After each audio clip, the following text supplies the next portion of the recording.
Hey everybody, welcome back to Those Fake Nerds. I'm your host, Brian, and today I'm going to be talking about Warner Brothers games, a topic I've talked about actually quite frequently on this channel, on the main channel, We Could Get Everything, and how they've really been kind of fumbling the bag, as it were, this last year or so, pretty much since Hogwarts Legacy came out.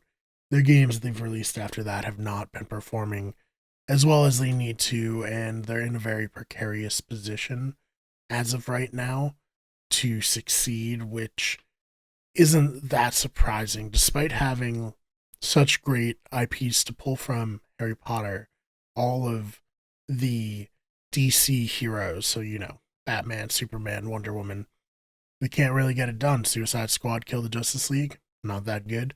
And then they canceled the Wonder Woman game that they were working on. They even have Lord of the Rings access to that IP, and they haven't been doing anything with that since Shadow of War. Funny how Shadow of War, Shadow of Mordor developer is the same developer that was working on Wonder Woman, and now it's going nowhere. But let's head over to gamesindustry.biz, see what they have to say. All right, Warner Brothers Games revenue drops 48% in Q1 2025. Decline attributed to no new releases during the quarter and Suicide Squad Kill the Justice League not meeting expectations. As this is written by Sophie McAvoy. McAvoy? Hopefully I pronounced that right, who's a staff writer for GamesIndustry.biz. Warner Brothers has published its financial results for the first 3 months ending March 31st, 2025, reporting a 48% decrease in games revenue during its first quarter.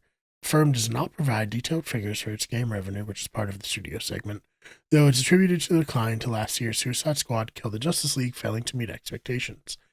It also attributed the fall to revenue to there not being any new releases during the quarter. Warner Brothers did note that Hogwarts Legacy and Mortal Kombat 1 continue to accumulate revenue and highlight the success of a Minecraft movie, which has grossed nearly $900 million at the global box office.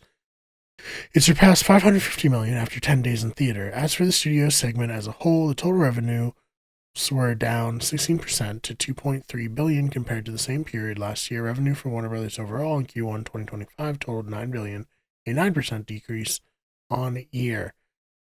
Following its FY 2024 results posted this February, Warner Brothers addressed its restructuring program, which saw the closure of Monolith Productions, Player First Games, and Warner Brothers San Diego. The company described 2024 as a disappointing year for its game segment and said its restructuring plan was put in place to refocus its resources and capital on proven IP and games from the world-class studios. It added, "We are focusing our games business model around 4 tentpole franchises that have each generated over 1 billion consumer sales in the past years, and those include Harry Potter, Game of Thrones, Mortal Kombat, DC, particularly top-tier characters like Batman." So, obviously not what you want to see from Warner Brothers, and from the TV movie side, everybody who pays attention to that knows that their new CEO, David Zaslav, has been very, very cancel happy. He wants nothing more than to cancel your favorite shows or put your favorite movies into a vault never to be seen, so he can write them off on taxes and save the company money that way rather than spending money to try to create products to bring money back in. He'd rather cancel projects altogether to not have to either continue to pay for them or in order to get a tax write-off. Obviously, they mentioned here at the end that they want to focus on Harry Potter, which I think is smart. They have that new television show coming out, which hopefully, for them will be good. They can perhaps create a Hogwarts Legacy sequel that maybe isn't tied in directly to the show, but perhaps is closer in the events of the show to include some of the professor characters who are in the show, to have familiar faces and to try to sell copies of that as that show comes out. They canceled the DLC that they were working on for Hogwarts Legacy, so I wonder if it's because they want them focusing strictly on a new game to try to hit a deadline of release.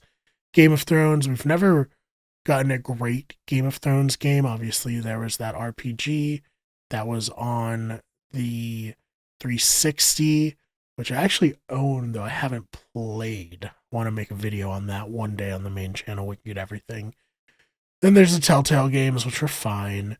But past that, we haven't really gotten any great Game of Thrones games. And while I was playing Kingdom Come Deliverance these last few months, I really thought about how this could make an excellent kind of Game of Thrones game if they just reskin it or partner with that company. I doubt Warhorse wants to not be in control of their own IP, but if somebody could take inspiration from Kingdom Come Deliverance, I think that would make a great Game of Thrones style game. There's also Mortal Kombat. Don't know much about it. I assume it's still popular. People seem to like those fighting games. Not from me. DC, particular top characters like Batman. I mean, yeah, the Arkham games for the most part were great. Then they kind of went away from that style of game with Gotham Knights and Suicide Squad and chase the trends of looter shooters, which did not work out. So returning to more single player Batman games, I think is great. Though, like we said, they canceled the Wonder Woman game. That was gonna use the Nemesis system, so that's disappointing. But ultimately, I do think they have the resources and the IP to create a lot of successful video game companies going forward. It'll just depend on if they're able to pull it off. But what do you think? Do you think Warner Brothers games is just completely over, or do you think that they can come back from all this? Leave me your thoughts in the comments.